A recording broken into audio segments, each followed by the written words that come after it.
قیام امن کے لیے جو ہو سکتا تھا کیا، ایران اسرائیل کے درمیان کامیاب جنگ بندی کرائی، دوبارہ جنگ کا امکان نہیں۔ پاکستان بھارت کشیدگی ختم کرائی، مودی پر واضح کیا جنگ ہوگی تو تجارت نہیں کروں گا۔ پاکستان کے فیلڈ مارشل سید عاصم منیر بہترین انسان اور متاثر کن شخصیت ہیں، امریکی صدر Donald Trump. From Pakistan was in my office last week. General was very impressive. You know, Prime Minister Modi's. I said, we're not doing a trade deal if you're going to fight. He said, no, I want to do the trade deal. We stopped the nuclear work.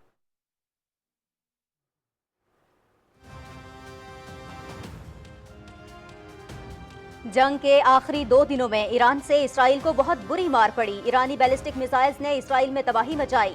جنگ بندی ایران سمیت سب کے لیے بڑی جیت قرار، ایرانی لوگ شاندار ہیں۔ امریکہ خطے میں امن کے لیے کردار ادا کرتا رہے گا، نیٹو ممالک اپنی دفاعی ذمہ داریاں پوری کریں، امریکی صدر ٹرمپ کی دی ہیگ میں گفتگو۔ I think it was just a tremendous victory for everybody, including Iran. Look, you know, they've got a country, and they've got oil, and they're very smart people, and they can come back. Israel got hit very hard, especially the last couple of days. Israel was hit really hard. Those ballistic missiles, boy, they took out a lot of buildings, and they've been great.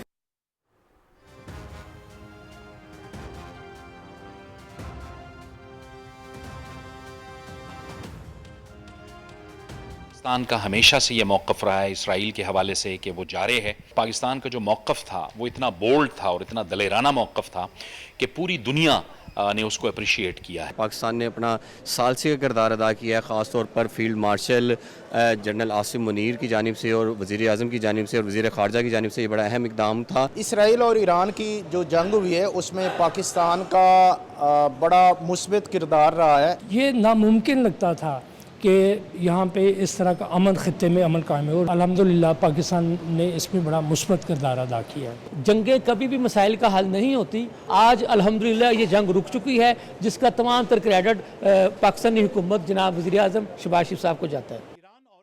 Iran اسرائیل جنگ وزیر اعظم محمد شہباز شریف کی قیادت میں فوری، مؤثر اور متوازن سفارتکاری رنگ لے آئی۔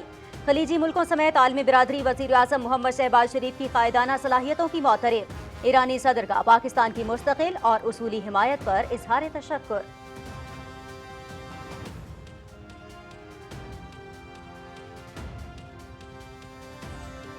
وزیر اعظم کی زیر صدارت بجلی کے شعبے میں جاری اصلاحات پر جائزہ اجلاس، نقصان کرنے والی جینکوز کی نیلامی کے دوسرے اور تیسرے مرحلوں کو جلد مکمل کرنے کی ہدایت۔ سمارٹ میٹرز کی تنصیب مکمل کر کے جلد رپورٹ پیش کی جائے، ملک بھر میں الیکٹرک وہیکلز چارجنگ اسٹیشنز کے قیام کا عمل تیز کیا جائے، عوامی ریلیف اور صنعتوں کو بلا تعطل بجلی کی فراہمی اولی ترجیح ہے، محمد شہباز شریف۔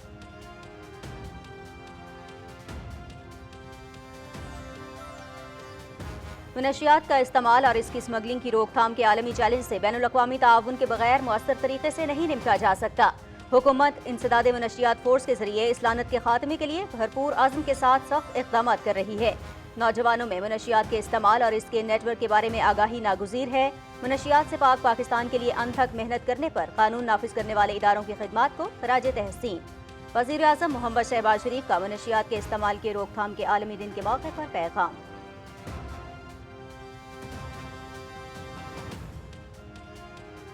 پاکستان منشیات کی لعنت کے خاتمے کے لیے پرعزم ہے۔ اس مقصد کے لیے تمام بین الاقوامی اور کثیر الملکی کوششوں کی حمایت کرتے ہیں۔ منشیات کی اسمگلنگ کا نیٹ ورک توڑنا اور انسداد منشیات کے لیے مربوط حکمت عملی اختیار کرنا وقت کی اہم ضرورت۔ شہری منشیات کے خاتمے کے لیے قومی کوششوں کا حصہ بنیں اور ایک صحت مند اور محفوظ پاکستان کی تعمیر میں کردار ادا کریں۔ منشیات کے استعمال اور اسمگلنگ کی روک تھام کے عالمی دن پر صدر آصف علی زرداری کا پیغام۔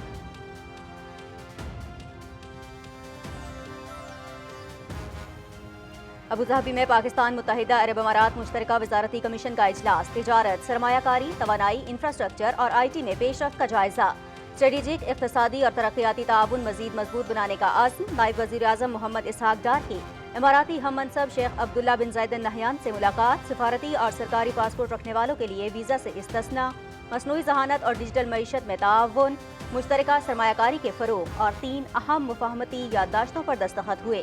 نائب وزیر اعظم اسحاق ڈار۔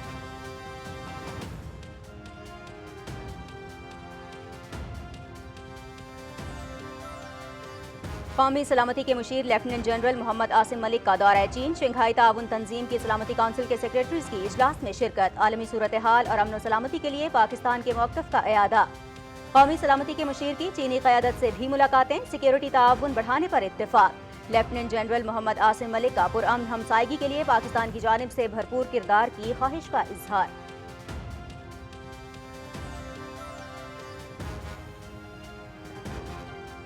وزیر خزانہ محمد اورنگزیب اور امریکہ کے وزیر تجارت کے درمیان ٹیرف سے متعلق ورچوئل اجلاس، تجارتی مذاکرات میں اگلے ہفتے معاہدے کی تکمیل پر اتفاق، فریقین باہمی مفادات پر مبنی جامع شراکت داری تشکیل دیے جانے پر بھی متفق۔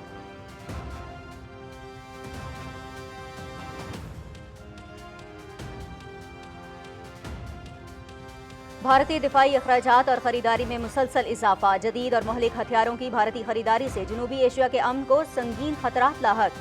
بھارت اسرائیل کے ایران پر حملے کی طرح کا ماڈل اپنانا چاہتا ہے، پاکستان بھارتی عزائم سے مکمل آگاہ ہے، پاکستان ہر قیمت پر اپنی سالمیت کا دفاع کرے گا۔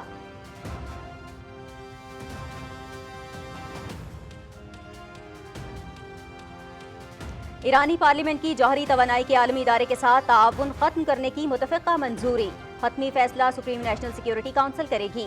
جوہری تنصیبات کی سیکیورٹی کی ضمانت ملنے تک معاہدہ معطل رہے گا، اسپیکر ایرانی پارلیمان محمد باقر۔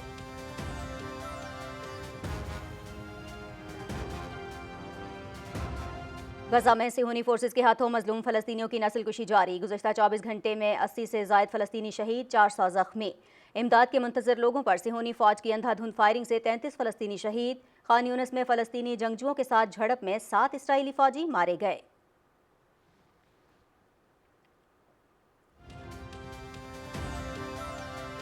اسلام آباد سمیت ملک کے مختلف شہروں میں مونسون بارشوں کا اسپیل 1 جولائی تک جاری رہے گا۔ رواں سال مونسون بارشیں 25% زیادہ ہونے کی پیش گوئی، بالائی علاقوں میں طغیانی، لینڈ سلائیڈنگ اور نشیبی علاقے زیر آب آنے کا خدشہ۔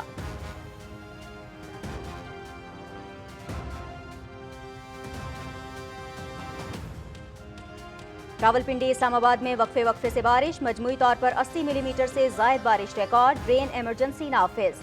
ملکہ کوہسار مری میں دھند اور گرج چمک کے ساتھ بارش، کراچی میں موسم گرم اور مرطوب، 27 جون کو شہر قائد میں بارش کی پیش گوئی۔